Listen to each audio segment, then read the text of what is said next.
Hey guys, welcome to my latest video. This month, every damn time. Every time.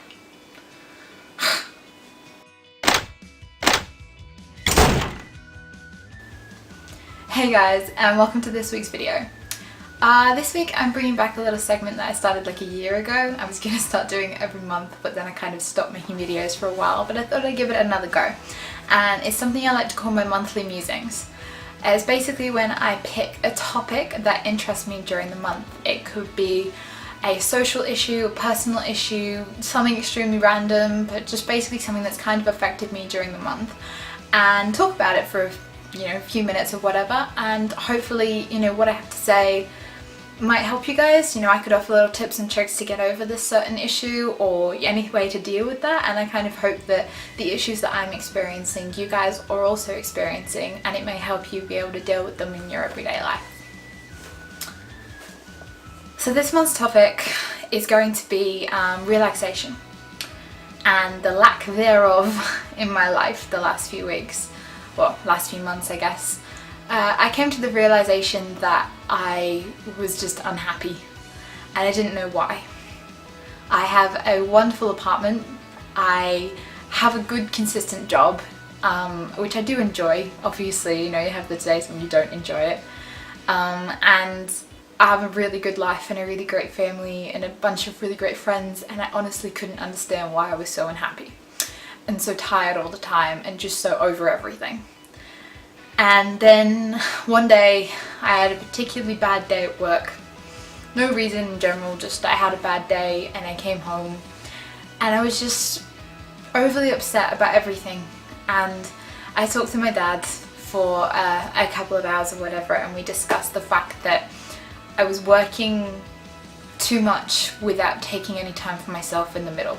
I wasn't relaxing enough, and I don't mean like relaxing in front of the TV, because that's a good way to wind down, but it's not turning yourself away from, taking time for yourself or anything like that. And so I was watching TV and stuff in my spare time just to kind of chill out after work, but I was not separating myself from my work life. It almost felt like I was living to work and not working to live, and that's what I say to a lot of people when they feel like they're burning out. It's because they're just trying too hard and they don't actually have a life apart from their working hours. So basically Dad made me promise that every week I would do two things for myself. I would take some time for myself to enjoy stuff and find ways to separate my work life from my everyday life. The first thing that I started doing was taking a change of clothes to work. I get pretty messy in my work uniform. I work at a coffee shop, and so I get covered in coffee, and sometimes I'm in the kitchen. Sorry, I have a really itchy nose. Sometimes I'm in the kitchen and I get covered in like food and stuff as well, and I kind of hated going to work and going home in my work clothes, and so I started taking a change of clothes to work, which actually was really good timing because it just got into the summer months and I hated getting all hot and bothered in my work clothes on the way to work and then having to stay in them for the rest of the day. So taking a change of clothes actually really helped me there, and it also let me separate everything. My before work activities were not related to work because I wasn't wearing my work uniform, and same with after work, and it made me feel tons better about everything. It just felt like that was my work life, I get changed, and then that was me time, and I was taking the time for myself to appreciate that. And then Dad also asked me to do stuff that I wouldn't normally do. And so I think one example that I did was I finished an early shift and I got off at my furthest stop in the line where the beach is, and I went and grabbed an ice cream and I went and walked along the beachfront for about an hour, and then I wandered home. And it wasn't anything major, but I just never normally do that, and it was a really, really nice way to just look at the place I love and really appreciate it again, because I kind of felt like I'd lost, I don't know how to say it, but I kind of felt like I'd lost appreciation for the life I had and the life I was able to live with everything that was going on. And so taking that time out to go and walk around the beach, the place that I love, really, really put things into perspective and made me realize that I was alright and I was going to be alright. In terms of burning out, as another big thing for me, is that you know, I'm a casual worker and I need money, I want to work as much as possible, but there comes a point where you've just got to start saying no if, you know, for those extra shifts and stuff, because you do need time to sleep and catch up on your sleep. Like my dad always says, sleep is a weapon and it makes you the best you can be. You know, when you miss out on sleep, your body has to catch up on that sleep. It doesn't just forget about it. So it means you need to take the time to get the right amount of sleep, and in your spare time, take that time to charge up again. And so not burning out, like, you know, not trying to do too many things around your work as well. Like taking on activities like sport and stuff is great, but only if you've got the energy after an 8-hour shift. Just making sure that you're looking after yourself as well as trying to earn the money, because, you know, they're both as equally as important as each other. I've also tried to start doing one productive thing a day. Sometimes it doesn't all quite relax me, and so I guess it's kind of contradictory to this video, but I just try and say to myself, you know, even if I do spend the rest of the day on my butt doing nothing, I did one productive thing. Whether it's as simple as doing a load of washing, the washing up, cleaning, going for a walk, going to the supermarket, you know, tidying something up, you know, it doesn't even have to be crazy. It can just be as basic as that. Or now that I'm back into YouTube, to me, doing a productive thing is filming a few YouTube videos and getting ahead of myself. So that's also a good thing that I love. And it makes me feel like I actually accomplished something during the day, even if it's a day off and I really don't want to do anything. It makes me feel a little bit better about myself. See, I don't know what sort of people you guys are. Like, I really like to just stop moving on my days off and do nothing. But every now and then I do get a little bit restless and have to actually, you know, pull out a cupboard and reorganize it, or clean, or go to the supermarket or something. So I'm not sure, basically just whatever works for you, but just try and do something that you look back in the day and go, hey, I actually accomplished something today, because it really does make you feel like your life has a bit more meaning. If you're like me and you're like, what am I doing with it? Another good tip is probably a really cliche one, but find what makes you happy. You know, me personally, I like to think of extra relaxation time as taking myself away from screens. And so I like to read and write and just sit or walk or something like that, because I often find that we as a generation especially are spending too much time on our phones and our laptops and in Facebook. We're too obsessed with social media and all that sort of stuff, and it's kind of contradictory coming from a YouTuber, but I really think that taking that time away from the screen really is beneficial for you. But then again, if watching movies and Netflix, I myself absolutely love that, if doing those sort of things is what makes you happy and what makes you chill out and relax and, you know, enjoy your free time, then go for it.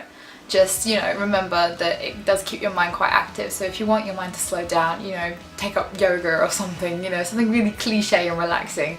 It really will help just to wind down, even if it's like, you know, before bed, drinking a cup of tea or just something like that. It really does help you just to take a moment in the day, calm your body down and get ready for whatever's next. My final piece of advice is something that I'm not sure a lot of people realise is very much needed in life. For me, I am not a very social person. I have a great circle of friends that I absolutely love to pieces, even though I don't see them very often. And my family are my best friends. I love spending time with them.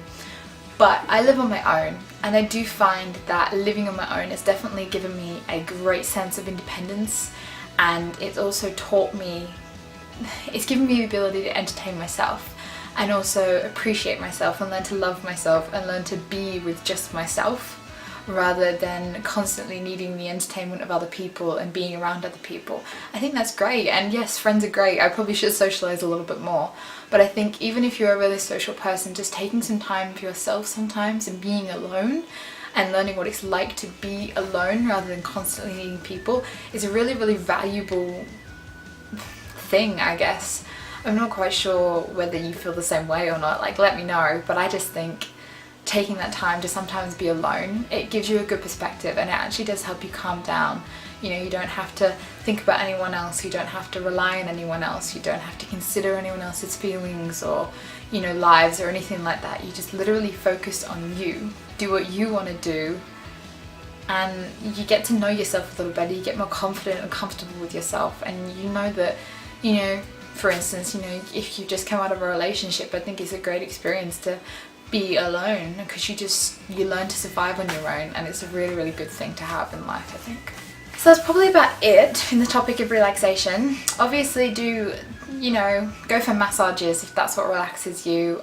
Listen to relaxing music before you go to bed. I often find that does help if you're struggling to sleep. Just find anything that relaxes you, but my main tip of the video is just to make sure you make time for that relaxation. Me personally, like I said, I like to take time away from the screen. I like to read my books and write and all those sort of things to relax me, but you basically just need to find what makes you happy. Do one productive thing a day, take a couple of times a week to do something that you wouldn't normally do. It doesn't have to be extreme, but just treat yourself, okay? You deserve it. You're working hard at whatever it is, whether you're at school, whether you're a full-time job, whether you're a full-time mum. Take that time out to look after yourself, because you are important as well. Other people around you are, but you don't want to burn out. If you burn out, then those other people that you care for so much are going to lose out on you. So take that time for yourself, look after yourself, enjoy life. It's really short and you only get one. There's no point in worrying, in burning out, in being so tired all the time. You really need to learn to appreciate what you've got and utilize it at the same time. Alright guys, please give this video a thumbs up if you liked it, because I really do want to kind of continue this segment. If there's any ideas for anything that you'd like me to discuss, please leave it in the comments below. I'm more than happy to talk about anything. And if you have any tips and tricks for relaxation, please feel free to share them with everyone. Not that many of you people comment yet, but we're gonna get there. But yeah, subscribe, like, thumbs up, comment, all that badoodle. Check out my last video. I did my top 5 tips to becoming the best writer you can be. Before that, did a favorites video. Before that, did an unboxing. Seriously, just go check them all out. I'd love you for it. Till next time.